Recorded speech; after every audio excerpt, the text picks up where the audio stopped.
Finding the right personal electric vehicle that's both fun and well built, as well as not going to cost your entire life savings, is a real challenge. Well, I rode the Inmotion V10F for almost every single day over the last 365 days, totaling 875 miles on this machine. And I'm here to tell you the honest truth, the good, the bad, and the surprise. This isn't just another spec sheet review. We're going to go through every single thing and find out the answer to the question, is the Inmotion V10F actually worth it?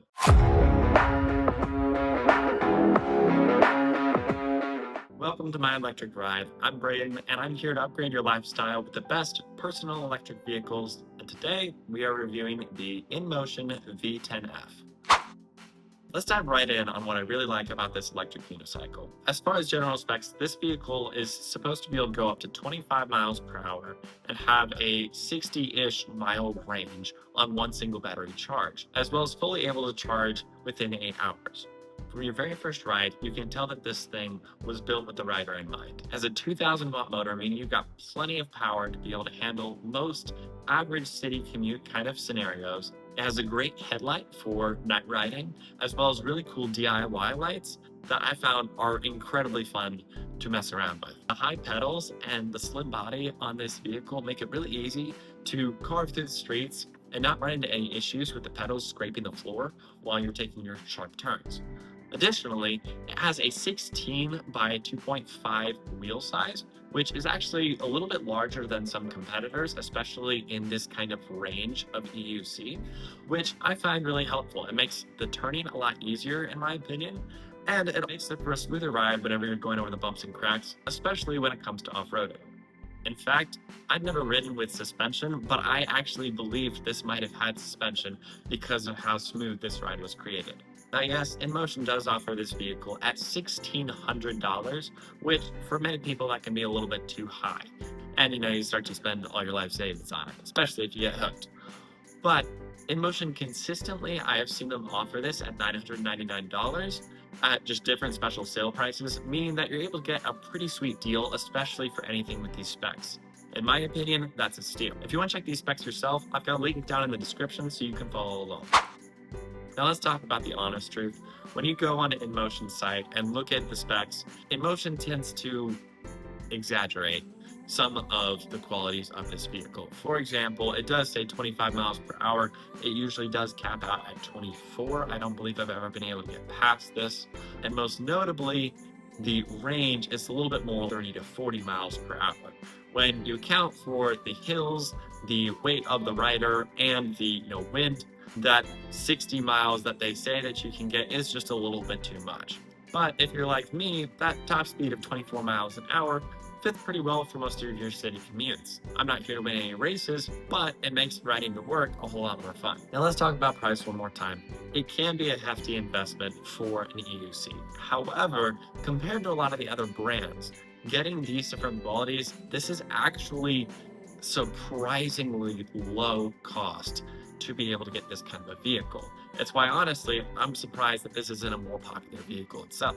If the full price is still too much, I've actually got a code that I'll put in the description that should make this go a little bit cheaper. Now, one final con that I actually was disappointed in was this vehicle does not come with a kickstand. I am very confused as why not. It's not a huge deal because the EUC can handle just being leaned up against a wall, but it will also a lot of the time fall whenever it's like that. And it's just one of those small little details that you really wish would have been taken care of. There's always different parts that you can buy online or you can 3D print to be able to solve it, as I've done for mine. Now, after 875 miles on this thing, you start to really appreciate the small details. The height and slimness of this body compared to a lot of the other EUCs I've ridden is really nice. It makes carving really fun, and I find that I've got a lot more control than I feel like I have in some of the heavier EUCs. This one is only 45 pounds, and granted that still sounds like a lot, it actually is very easy to be able to transport compared to the weight of a lot of other personal electric vehicles. Additionally, the build quality is great. I have definitely fallen off this thing several times, and it is held up together just fine. It's got little scrapes and whatnot, but the vehicle itself is still performing great. On top of that, it's actually got IP55 water resistance, so if you get caught in a drizzle, you're actually just fine. You don't need to panic. I've in fact actually been caught in many downpours, and it's been just fine. And one final thing that I actually really appreciate about this vehicle is the trolley handle. In the EUC world, there's a lot of different types of handles, whether they look like suitcases or instead small little levers, but this one is nice and tall, which for taller guys like me is actually a really nice feature that I don't have to bend down at all whenever I'm walking the EUC with me. So after all this, what's my final verdict on the V10F?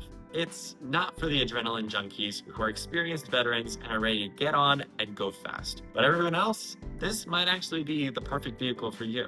I was surprised that this was the one that I learned on, and I did just fine. It has a wide range of speed, so that as you continue to get better on this vehicle, you can continue to experiment with new speeds, as well as off-roading, going backwards, and you've got a vehicle that can actually power that experience. It strikes a fantastic balance between performance, price, and practicality. It's been the best EUC I've started on, and it's been one of my favorites to this day. If you're thinking about picking one up, you can check the links in the description below. Again, I've attached the code there. Those are affiliate links, so I do benefit from those, but it is at no cost to you.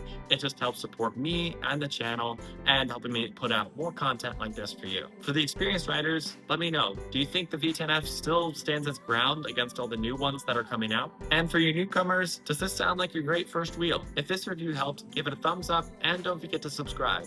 I'll be reviewing the Inmotion E20 next time, so you can have the notifications on if you're subscribed so that you won't miss it. Thanks for watching, and I'll see you next time.